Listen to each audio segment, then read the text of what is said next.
عامر لیاقت کی موت نے بہت سے سوالات کھڑے کر دیے۔ عدالت کی جانب سے قبر کشائی کا فیصلہ، ورثاء کی طرف سے مسلسل انکار، عدالتی فیصلے کو چیلنج کر دیا۔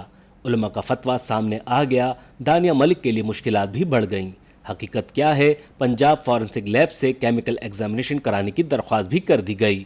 جوڈیشل مجسٹریٹ شرقی نے عامر لیاقت پوسٹ مارٹم سے متعلق درخواست پر فیصلہ سنا دیا۔ عدالت نے تحریری حکم نامہ جاری کر دیا ہے، جبکہ ورثاء کا موقف ہے کہ عامر لیاقت کے پوسٹ مارٹم سے ان کی قبر کی بے حرمتی ہوگی۔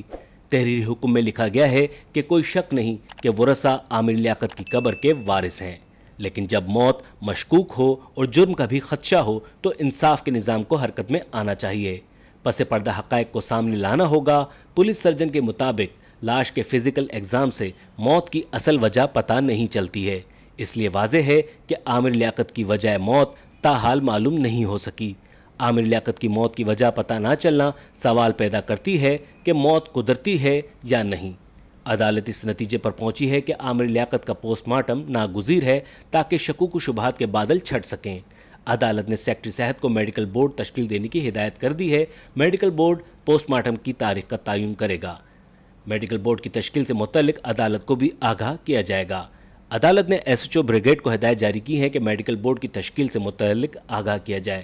عدالت نے ایس ایچ او بریگیڈ کو تمام انتظامات کرنے کی بھی ہدایت کر دی ہے۔ عدالت سے عامر لیاقت کا پوسٹ مارٹم اور موت کی وجوہات جاننے کے لیے شہری عبدالاحد نے عدالت میں درخواست جمع کروائی تھی۔ درخواست گزار کا موقف تھا کہ عامر لیاقت مشہور شخصیت ہیں اور وہ ان کے مداح میں سے ہے، اور ان کی اچانک موت پر پوسٹ مارٹم کیے بنا ورثاء کی درخواست پر تدفین کر دی گئی، جبکہ ان کی موت کے وقت ان کے ورثاء ان کے پاس موجود نہیں تھے بلکہ ساتھ رہتے بھی نہیں تھے۔ درخواست گزار نے شک کا اظہار کرتے ہوئے درخواست میں کہا ہے کہ ہو سکتا ہے کہ جائیداد کے تنازع پر ان کو قتل کیا گیا ہو۔ پوسٹ مارٹم نہ ہونے کی وجہ سے وجہ موت کا تعین نہیں ہو سکا ہے، جس کی وجہ سے بہت سے خدشات اور سوالات نے جنم لیا ہے۔ درخواست گزار نے عدالت سے استدعا کی تھی کہ ایک میڈیکل بورڈ بنایا جائے جو کہ قبر کشائی کر کے مرحوم کا پوسٹ مارٹم مکمل کر لے اور اس کی chemical examination Punjab forensic lab سے کرائی جائے، جو کہ ایک مستند لیب ہے۔ درخواست پر عدالت نے ورثاء کو طلب کیا، جہاں ورثاء کا موقف تھا کہ ورثاء عامر لیاقت کی روح کو تکلیف پہنچانا نہیں چاہتے ہیں، جس کی وجہ سے پوسٹ مارٹم نہیں کروایا گیا۔ پولیس سرجن نے فزیکل ایگزامینیشن میں کسی بھی قسم کے تشدد یا زخم کا ذکر نہیں کیا تھا، جس کے بعد عدالت کے ہی حکم پر ان کی تدفین کی گئی۔ درخواست گزار عبدالاحد پیشے کے لحاظ سے وکیل ہیں۔ کورٹ رپورٹرز کے مطابق ہائی پروفائل کیسز میں وکلاء صاحبان ایسی درخواستوں سے میڈیا کی توجہ حاصل کرنے کے لیے پارٹی بنتے ہیں، جو کہ معمول کا عمل ہے۔ تاہم عامر لیاقت کی پہلی اہلیہ ڈاکٹر بشرا اقبال نے سابق شوہر کی قبر کشائی کے عدالتی حکم کی مخالفت کر دی ہے۔ اپنے ایک بیان میں ڈاکٹر بشرا اقبال نے پوسٹ مارٹم کے طریقہ کار شیئر کرتے ہوئے سوال پوچھا، کیا آپ سب جو مرحوم عامر لیاقت کے چاہنے والے ہیں، پوسٹ مارٹم کے اس طریقہ کار سے عامر کا جسم گزرے اس کے حق میں ہیں؟ ان کی روح کو یہ اذیت دے کر اپنی تسلی چاہتے ہیں؟ شریعت مطہرہ بھی اس کا بھی عمل مردے کی چیر پھاڑ اور قبر کشائی کی اجازت نہیں دیتی۔ اللہ سب دیکھ رہا ہے۔ انہوں نے کہا کہ سول سرجن کی جانب سے یہ قرار دیا جا چکا ہے کہ عامر لیاقت کے جسم پر زخم یا تشدد کے نشانات نہیں تھے۔ ان کی رپورٹ کے بعد عامر لیاقت کا پوسٹ مارٹم بے معنی ہے۔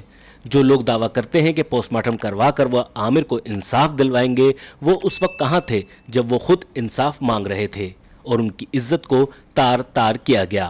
وہ اس قبیح حرکت کی وجہ سے شدید ذہنی دباؤ کا شکار تھے کہ جہاز سے سفر تک نہ کر پا رہے تھے۔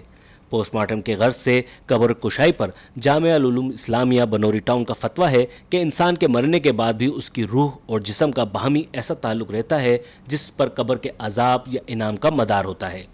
اسی بنا پر یہ کہا جاتا ہے کہ مرنے کے بعد میت کے جسم اور روح کا رشتہ ختم نہیں ہوتا، جس کی وجہ سے انسانی حرمت کے اعتبار سے زندہ اور مردہ دونوں برابر ہیں۔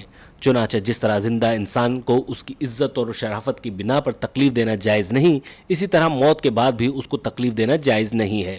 نیز جس طرح مردہ انسان کو موت کے بعد تدفین سے قبل ایذا پہنچانا جائز نہیں، بالکل اسی طرح تدفین کے بعد بھی ایذا پہنچانا درست نہیں ہے، کیونکہ واقعہ یہ ہے کہ دفن کے بعد بھی میت کو زندہ لوگوں کے غلط افعال سے تکلیف پہنچتی ہے، جبکہ مسلمان میت کی لاش کا احترام بعض احوال میں زندہ سے بھی زیادہ لازم ہے۔ آپ کے خیال میں عامر لیاقت کا پوسٹ مارٹم ہونا چاہیے یا نہیں؟ اصل مجرم کون ہے، دانیہ یا کوئی اور؟ ویڈیو کے آخر میں کمنٹ کر کے ہمیں ضرور بتائیں کہ آخر یہ معاملہ ہے کیا۔